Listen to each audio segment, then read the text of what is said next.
आज हम बात करने वाले हैं नेशनल इम्यूनाइजेशन शेड्यूल की। यानी बच्चों में लगने वाली वैक्सीन की। बच्चा जब से पैदा होता है और कितने सालों तक उसे कौन सी वैक्सीन लगती है और वो वैक्सीन उसे किस बीमारी में बचाती है, आज की वीडियो में हम जानने वाले हैं। तो सबसे पहले हम जान लेते हैं NIS यानी नेशनल इम्यूनाइजेशन शेड्यूल। आखिर ये है क्या और किस लिए शुरुआत हुई इसकी। National Immunization Schedule is a timetable of vaccine given to children and pregnant women। यानी कि नेशनल इम्यूनाइजेशन शेड्यूल एक टाइम टेबल है वैक्सीन का, जो कि दिया जाता है बच्चों में और प्रेग्नेंट औरतों में, to protect them from serious disease, उनको बड़ी गंभीर बीमारी से बचाने के लिए। यानी नेशनल इम्यूनाइजेशन शेड्यूल एक टाइम टेबल है वैक्सीन लगने का, जो कि बच्चों में और औरतों में दिया जाता है उन्हें गंभीर बीमारी से बचाने के लिए। उसको बोलते हैं NIS यानी कि national immunisation schedule.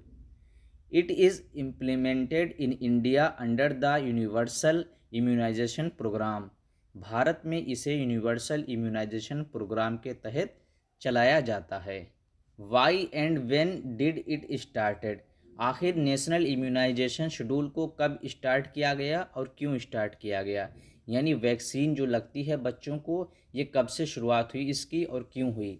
Why it started, ये क्यों स्टार्ट किया गया। It started to reduce child death and protect people from dangerous disease. इसे इसलिए स्टार्ट किया गया ताकि बच्चों की मौत को रोका जा सके और लोगों में होने वाली गंभीर बीमारियों को बचाया जा सके।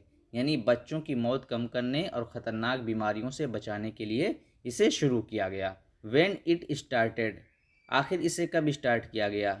India started vaccination in 1978। यानी इंडिया ने वैक्सीन जो स्टार्ट की थी 1978 में। एंड एक्सपेंटेड इट एस UIP इन 1985। और 1985 में इसे UIP के रूप में बढ़ाया गया। किसको, वैक्सीन को। अब हम बात कर लेते हैं वैक्सीन के शेड्यूल की। यानी जब से बच्चा पैदा होता है और उसे कितने सालों तक कौन कौन सी वैक्सीन लगती हैं और वो वैक्सीन किस बीमारी से बच्चे को बचाती है। सबसे पहले हम बात कर लेते हैं एट बर्थ की। यानी जब बच्चा पैदा होता है तो उसे कौन कौन सी वैक्सीन दी जाती हैं। सबसे पहली जो वैक्सीन होती है उसका नाम होता है BCG वैक्सीन।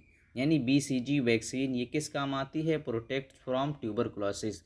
यानी ये TB की गंभीर बीमारी से बचाने के लिए लगाई जाती है ताकि बच्चे को TB ना हो सके। उसका नाम होता है BCG वैक्सीन। दूसरी होती है OPV। OPV क्या काम करती है, प्रोटेक्ट फ्रॉम पोलियो। ये पोलियो से बचाने के लिए पिलाई जाती है। तीसरी वैक्सीन जो होती है बच्चे को पैदा होते टाइम लगाई जाती है वो की है hepatitis B. Hepatitis B vaccine क्या करती है, बच्चों में लीवर में जो इन्फेक्शन हो जाता है हेपाटाइटिस बी, उसको बचाने का ये काम करती है ताकि बच्चों में हेपाटाइटिस बी इन्फेक्शन ना हो। इसलिए उसको हेपाटाइटिस बी वैक्सीन लगाई जाती है। पैदा होते टाइम कौन कौन सी वैक्सीन, BCG वैक्सीन, OPV और हेपाटाइटिस बी, ये 3 वैक्सीन लगाई जाती हैं। अब बात कर लेते हैं जब बच्चा 6 हफ्ते का हो जाता है तब उसे कौन कौन सी वैक्सीन लगाई जाती हैं। सबसे पहले लगाई जाती है OPV1, protect from polio. OPV क्या करती है, ये बच्चों को पोलियो से बचाती है। उसके बाद जो वैक्सीन होती है वो होती है पेंटावेलेंट। पेंटावेलेंट 1 लगाई जाती है, किस लिए, प्रोटेक्ट फ्रॉम 5 डिसीज़।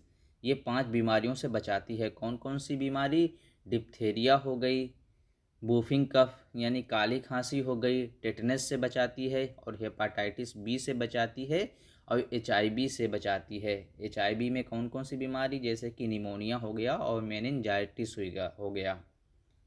यानी ये 5 बीमारियों से बचाती है, डिप्थेरिया, काली खांसी, टेटनस, हेपाटाइटिस बी, निमोनिया और मेनिनजाइटिस। तीसरी जो वैक्सीन होती है वो होती है रोटा वायरस। रोटा वायरस क्या काम करती है, प्रोटेक्ट फ्रॉम सीवियर डायरिया। यानी बच्चों में गंभीर डायरिया होने से ये बचाती है।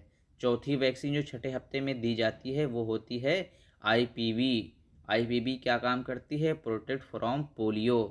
ये एक इंजेक्शन होता है जो कि इंजेक्शन से बच्चों को पोलियो ना फैले इसलिए ये 6 हफ्ते में लगाई जाती है IPV। अब बात कर लेते हैं, जब बच्चा 10 हफ्ते का हो जाता है तो उसे कौन कौन सी वैक्सीन दी जाती हैं। सबसे पहले OPV 2 प्रोटेक्ट फ्रॉम पोलियो, ये पोलियो से बचाती है। OPV 0 दिया जाए तो OPV 1 और फिर 10 हफ्ते में OPV 2 फिर से दिया जाता है ताकि पोलियो ना हो। उसके बाद पेंटावेलेंट 2 प्रोटेक्ट फ्रॉम 5 डिसीज़, जो कि अभी हम पीछे बात कर चुके हैं कि पेंटावेलेंट कौन कौन सी 5 बीमारियों से बचाता है, ये 10 हफ्ते में फिर से दिया जाता है। उसके बाद rota virus protect from diarrhoea, ये सीवियर डायरिया होने से बचाता है, ये बूस्टर डोज दी जाती है 2। उसके बाद जब बच्चा 14 हफ्ते का हो जाता है तो उसे कौन कौन सी वैक्सीन दी जाती हैं। OPV 3 प्रोटेक्ट फ्रॉम पोलियो, ये पोलियो से बचाती है। पेंटावेलेंट 3 प्रोटेक्ट फ्रॉम 5 डिसीज़, जो कि हम पीछे बात कर चुके हैं। उसके बाद फिर से इसको रोटावायरस 3 दी जाती है, जो कि गंभीर डायरिया से बचाती है। इसके बाद फिर से IPV 2 दी जाती है प्रोटेक्ट फ्रॉम पोलियो, पोलियो से बचाने के लिए। अब बात करते हैं, जब बच्चा 9 महीने का हो जाता है तो उसे कौन सी वैक्सीन दी जाती है। मीसलेस रूबेला, इसको बोलते हैं MR वैक्सीन। ये किस लिए होती है, प्रोटेक्ट फ्रॉम मीसलेस एंड रूबेला, यानी जो बच्चों में खसरा और रूबेला जो बीमारी हो जाती है उससे बचाने के लिए ये वैक्सीन दी जाती है, जिसको MR बोलते हैं। उसका फुल नाम होता है मीसलेस रूबेला।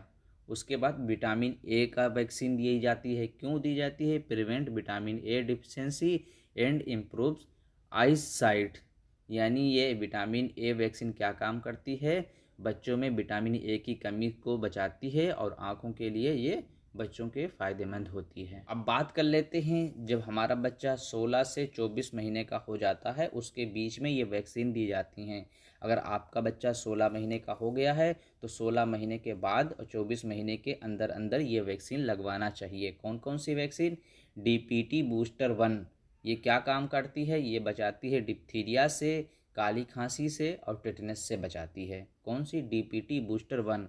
उसके बाद कौन सी वैक्सीन लगती है, OPV बूस्टर, ये क्या काम करती है, ये पोलियो से बचाती है। उसके बाद MR2 वैक्सीन लगती है, प्रोटेक्ट फ्रॉम मीसलेस एंड रूबेला, यानी खसरा और रूबेला वायरस से ये बचाती है। उसके बाद 16 से 24 महीने के अंदर में कौन सी वैक्सीन लगती है, vitamin A second dose, vitamin A second dose, ये विटामिन A की कमी से बचाने के लिए लगाई जाती है। अब बात कर लेते हैं, जब हमारा बच्चा 5 से 6 साल का हो जाता है तो उसके बीच में कौन सी वैक्सीन दी जाती है, DPT बूस्टर 2, DPT बूस्टर 2 दी जाती है उसको। तो ये क्या काम करती है, डिप्थीरिया, काली खांसी और टिटनेस से ये वैक्सीन बचाती है।